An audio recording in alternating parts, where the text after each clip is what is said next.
મને પ્રભુના દરબારની અંદર જવા દો. પ્રભુ, આપને કોઈ મૃત્યુ લોકનો માનવી મળવા માંગે છે. અરે પરોડિયા ભાઈ, એ તો મારો લાડીલો ભગત છે, અંદર આવો. બહુ સારું. અરે ભક્તરાજ, તમે ઘણી ખુશીથી અંદર જાઓ.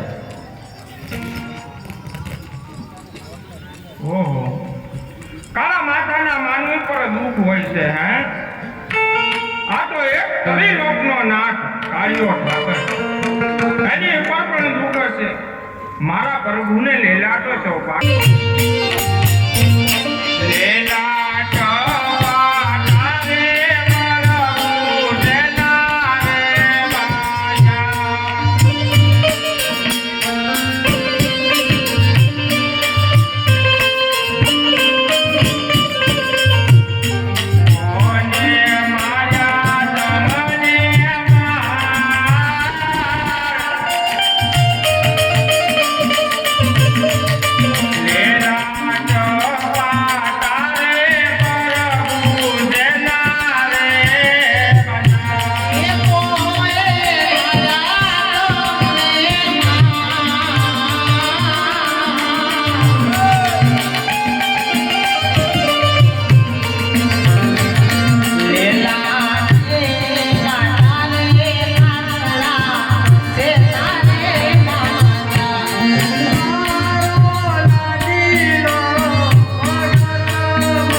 નિંદની માળા સૂતો હતો.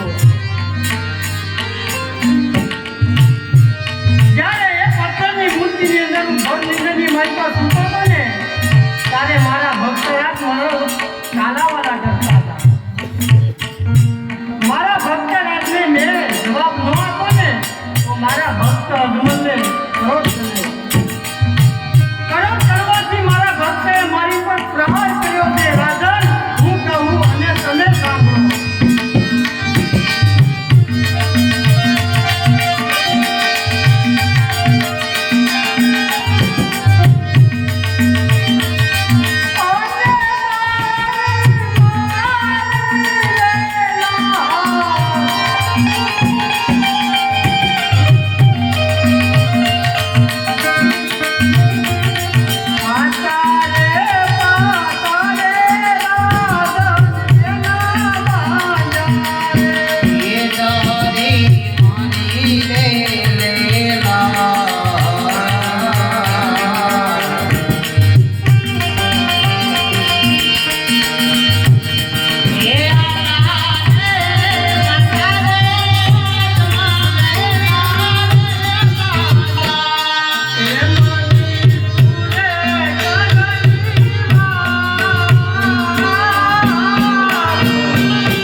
જાળીનો મારનાર પણ હું છું. પ્રભુ એક ગુનો મારો માફ કરો.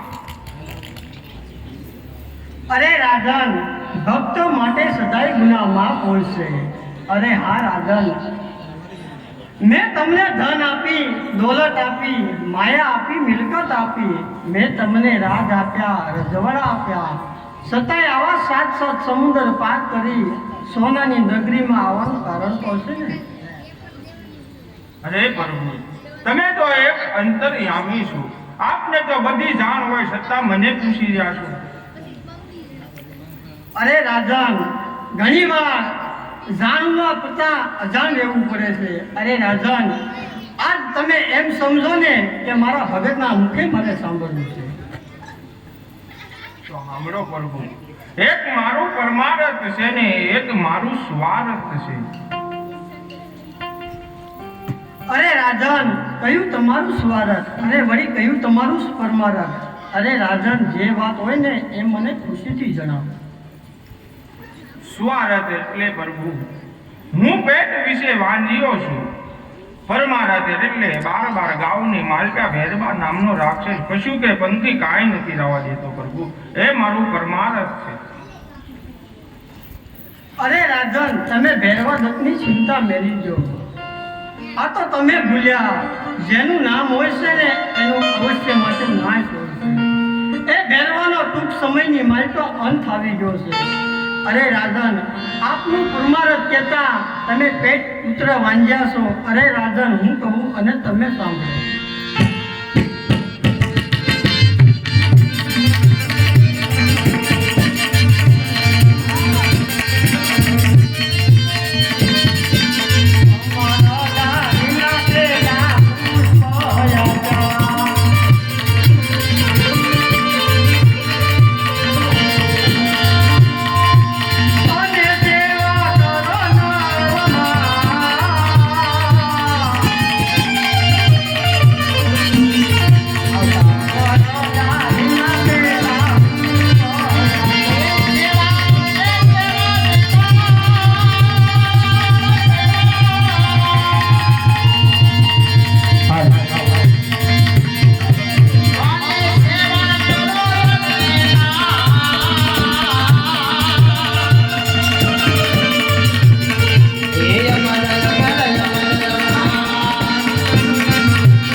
એને તમે સોનાના પારણામાં પધરાવજો.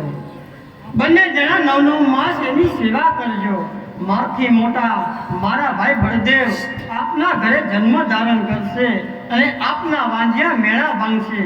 આ જગતની માલિકા તમને કોઈ વાંજ્યા નહીં કહે. રાજન, જ્યારે હું પોકરણગઢ ધરતીની માલિકા જન્મ ધારણ કરું ત્યારબાદ મારી સમાધિ લેવાની વેળા આવે ને ત્યારે તમારે મને હસતા મૂકી વિદાય દેવી પડશે.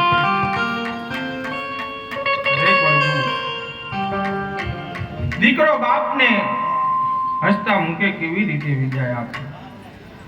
અરે રાજન, જ્યારે હું સમાધિ લઉં ત્યારે બ્રહ્મા વિષ્ણુ મહેશ મારી સમાધિનો પડદો ખોલે તો એને ખોલવા ન દેતા. જો મારી સમાધિનો પડદો ખોલે ને તો હું તુંબડા કુળમાં ફરી અવતાર નહીં કરું. હો રાજન. હે પ્રભુ, જો તમે મારા ઘરે અવતાર ધારણ કરવાની તો હા પાડી છે, બ્રહ્મા વિષ્ણુ કે મહેશ આવે તમારી સમાધિનો પડદો હું નહીં ખોલવાનો. અરે રાજા અજમલ, જ્યારે હું સમાધિ લઉં ત્યારે રાજા અજમલની આંખમાં એક પણ આંસુ ન હોયનો આજ મને સત્યનો કોલ આપો. અરે પ્રભુ, આજે આસમલ રાજા તમારા કોલે બંધાય છે કે જ્યારે તમે સમાધિ લો ત્યારે મારા આંખમાં એક પણ આંસુ નહીં હોય. તો રાજન, હું કહું અને તમે સાંભળો. Thank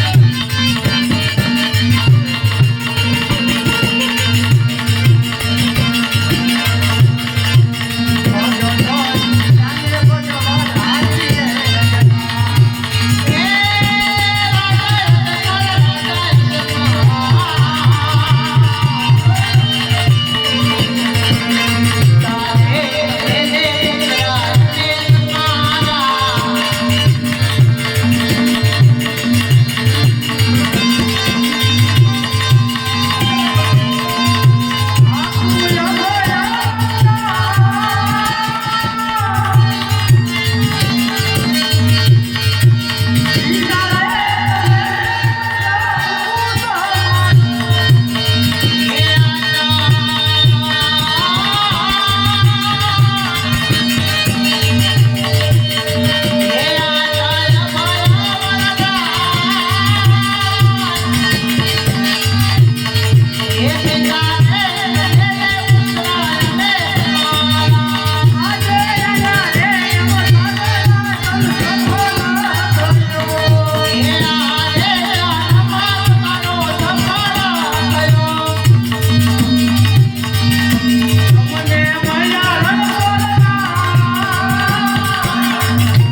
એની તમે સઠ્ઠી ઉજવો ને એના સઠ્ઠા દે હું તમારા ઘરે જન્મ ધારણ કરી અને આખા જગતની અંદર તમારું નામ હું રોશન કરી. હે પ્રભુ, તમે મારા ઘરે અવતાર ધારણ કરો એની નિશાની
પ્રભુ, તમે જેમ નરસિંહ મહેતાને રાસલીલા દેખાડી હતી એમ પણ મારે રાસલીલા જોવાનો આવવાનું છે. અરે રાજા અજમલ, તમે મારા સોનાના ઈંડોળા પર બેઠો. હમણાં હું ગરુડજીને કહું છું કે સામા કાંઠે જાઓ, 1600 ગોપીઓને બોલાવી રાજા અજમલને રાસલીલા બતાવો.